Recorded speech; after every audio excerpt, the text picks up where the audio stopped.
Good morning, students. Today we will discuss about current electricity.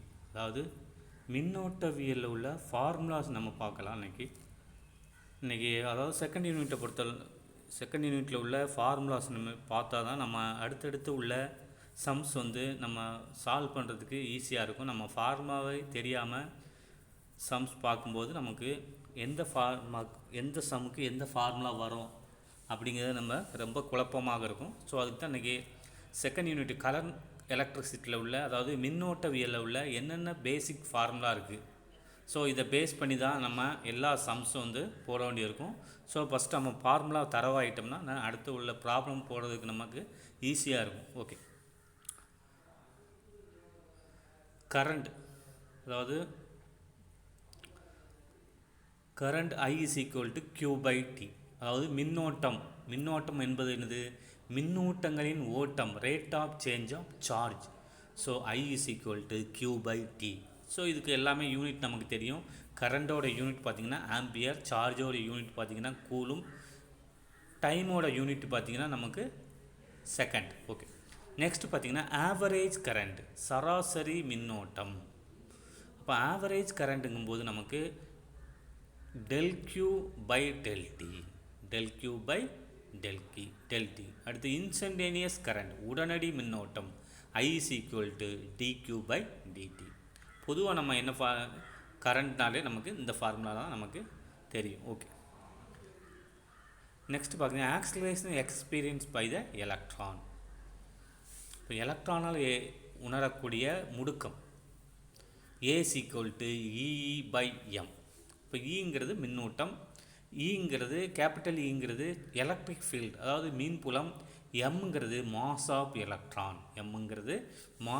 Electron அதாவது எலக்ட்ரானின் நிறை. அடுத்து பார்த்தீங்கன்னா ட்ரிப்ட் வெலாசிட்டி, இழுப்பு திசைவேகம். ட்ரிப்ட் வெலாசிட்டிங்கிறது இழுப்பு திசைவேகம். இப்போ இழுப்பு திசைவேகத்துக்கு அலகு என்ன? நம்ம ஆல்ரெடி நம்ம திசைவேகத்துக்கு என்ன அலகு, வெலாசிட்டிக்கு என்ன யூனிட்டோ அதுதான் நமக்கு இழுப்பு திசைவேகத்துக்கும் metre second power -1. Drift velocity is a vector quantity. So அப்போ VD is equal to A/τ. ஏங்கிறது ஆக்சிலரேஷன், Tங்கிறது டைம். ஸோ நமக்கு ஏயோட வேல்யூ நம்ம ஆல்ரெடி கண்டுபிடிச்சி வச்சுருக்கோம். ஸோ அந்த வேல்யூவை இதில் சப்ஸ்டியூட் பண்ணும்போது நமக்கு E/m × τ கிடைக்கும். ஓகே, அடுத்து மொபைலிட்டினா இயக்க எண், தமிழில் இயக்க எண். இப்போ இயக்க எண் மியூ என்ற குறியீட்டால் குறிக்கப்படுகிறது. Mobility is equal to VD/E, drift velocity per electric field. அப்போ mobility is depend as the drift velocity per unit electric field.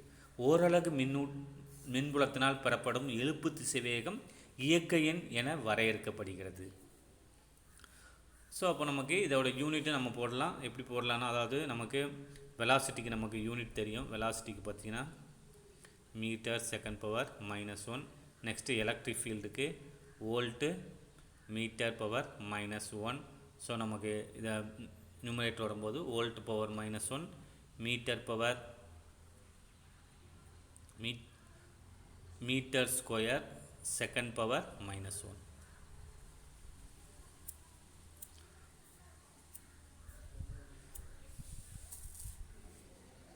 So அப்போ நமக்கு மொபைலிட்டிக்கு பார்த்திங்கன்னா metre square volt power -1 second power -1.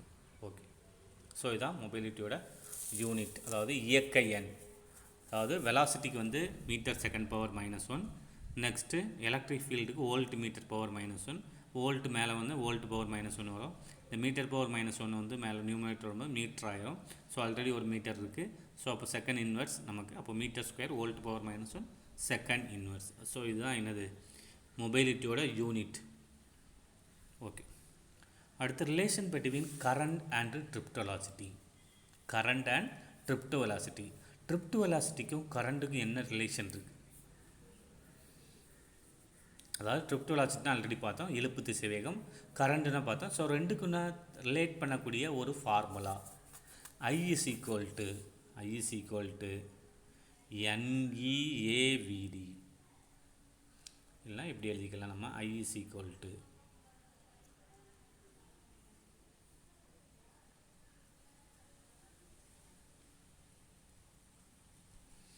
So அப்போ டி வந்து இது ட்ரிப்ட் வெலாசிட்டி தான். So டிங்கிறது பேஸில் தான் நம்ம எழுதணும், ஸ்மாலாக எழுதினா போதும்.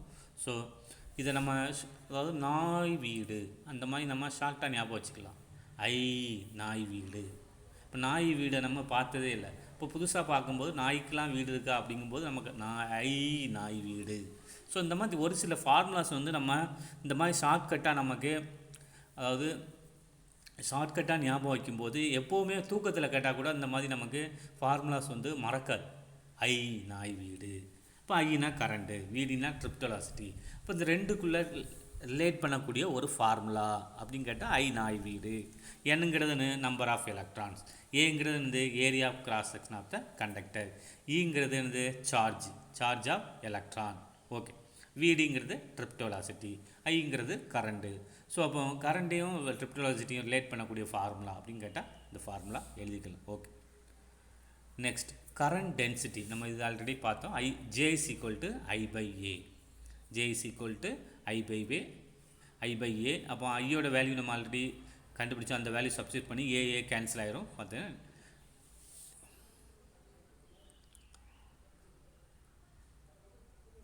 NEVD நீ வீடு. அப்போ I is equal to நாய் வீடுன்னு சொல்லலாம். J is equal to நீ வீடு.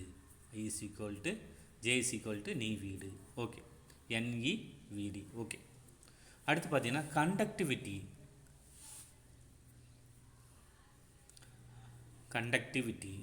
ரெசிஸ்டிவிட்டியோட ரெசிப்ரோக்கல் தான் கண்டக்டிவிட்டி. ரெசிஸ்டிவிட்டினா மின்தடை எண், கண்டக்டிவிட்டினா கடத்து எண். ரெசிஸ்டிவிட்டினா மின்தடை எண், கண்டக்டிவிட்டினா கடத்து எண். இப்போ ரெசிஸ்டிவிட்டியோட ரெசிப்ரோக்கல் தான் கண்டக்டிவிட்டி. ரெசிஸ்டிவிட்டி பார்த்துட்டு நம்ம கண்டக்டிவிட்டி பார்த்தோம்னா அது ஈஸியாக இருக்கும். ரெசிஸ்டிவிட்டிக்கு வந்து ரோங்கிற சிம்பிள் யூஸ் பண்ணுறோம், கண்டக்டிவிட்டிக்கு சிக்மா. ரெசிஸ்டிவிட்டி என்பது மின்தடை எண். அப்போ இந்த மின்தடை எண் வந்து ஒவ்வொரு உலோகங்களுக்கும் ஒரு குறிப்பிட்ட மதிப்பை பெற்றிருக்கும். ரெசிஸ்டிவிட்டி வேல்யூ வந்து அப்போ ரெசிஸ்டிவிட்டி யூனிட் பார்த்திங்கன்னா ஓம் மீட்டர் வரும். நம்ம ஆல்ரெடி பார்த்தோம். ரெசிஸ்டிவிட்டிக்கு ஓம் மீட்டர், கண்டக்டிவிட்டிக்கு ஓம் இன்வர்ஸ் மீட்டர் இன்வர்ஸ். ஓம் இன்வர்ஸ் மீட்டர் இன்வர்ஸ். ரெசிஸ்டிவிட்டிக்கு ஓம் மீட்டர், கண்டக்டிவிட்டிக்கு ஓம் இன்வர்ஸ் மீட்டர் இன்வர்ஸ். ஓகே. இப்போ ரெசிஸ்டிவிட்டி என்பது மின்தடை எண், கண்டக்டிவிட்டி என்பது கடத்து எண். ஓகே. இப்போ இந்த ரெண்டையும் பார்த்தீங்கன்னா அப்படி இதோட ரெசிப்ரோக்கல் தான் நமக்கு இங்கே இது அப்படி இருக்கும். ஓகே. இப்போ ஒரு ரெசிஸ்டிவிட்டிங்கும்போது ஒவ்வொரு மெட்டலுக்கும் நமக்கு ஒவ்வொரு ரெசிஸ்டிவிட்டி வேல்யூ இருக்கும். அப்போ நான் ஃபார் எக்ஸாம்பிள் ஏதோ ஒரு மெட்டல் எடுத்துக்கலாம். அந்த மெட்டலோட resistivity for example 5 ohm metre. For example 5 ohm மீட்டர்னு வச்சுக்கிட்டோம்னா அந்த மெட்டலை நம்ம ஸ்ட்ரெச் பண்ணும்போதோ உடைக்கும் போதோ அதோட ரெசிஸ்டிவிட்டி வந்து நமக்கு மாறாது. ரெசிஸ்டன்ஸ் தான் மாறுமே தவிர அந்த மாதிரி சிச்சுவேஷனில் ரெசிஸ்டிவிட்டி என்ன செய்யாது, மாறாது. ஓகே. நம்ம ஸ்ட்ரெச் பண்ணும்போது ரெசிஸ்டிவிட்டி கான்ஸ்டண்ட்டாக தான் இருக்குமே தவிர ஒரு பர்டிகுலர் மெட்டலுக்கு ரெசிஸ்டிவிட்டி கான்ஸ்டண்ட்டாக இருக்கும். ஆனால் ரெசிஸ்டன்ஸ் தான் லென்த்தை பொறுத்தோ அந்த ஏரியாவை பொறுத்து என்ன செய்யும், சேஞ்ச் ஆகுமே தவிர. ஆனால் ரெசிஸ்டிவிட்டி என்ன செய்யாது, லென்த்தை பொறுத்தோ ஏரியாவை பொறுத்தோ சேஞ்ச் ஆகுது. மெட்டலுக்கு மெட்டல் தான் சேஞ்ச் ஆகும். Okay. Next microscopic form of ohms law. J is equal to sigma E. J is equal to sigma E. சிக்மாங்கிறது இப்போ தான் பார்த்தோம் கண்டக்டிவிட்டி, கடத்து எண். ஈங்கிறது நமக்கு எலக்ட்ரிக் ஃபீல்டு, மின்புலம். Okay.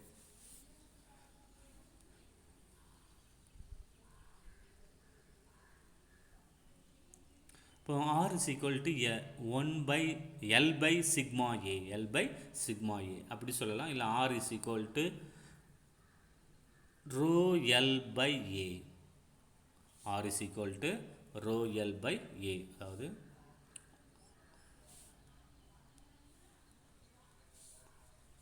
R is equal to ρL/A. இது ஒரு ஃபார்முலா. நெக்ஸ்ட்டு அதாவது ரோங்கிறது என்னது 1/σ. அப்போ இந்த ரோக்கு பதிலாக 1/σ போட்டால் நமக்கு என்ன கிடைக்கும்? Next formula R is equal to 1/σ × L/A. So இந்த ஃபார்முலா தான் நமக்கு இதில் கொடுத்துருக்காங்க. Okay. Next macroscopic form of ohms law V is equal to IR. இந்த ஃபார்முலா நமக்கு ஆல்ரெடி தெரிஞ்ச ஃபார்முலா தான்.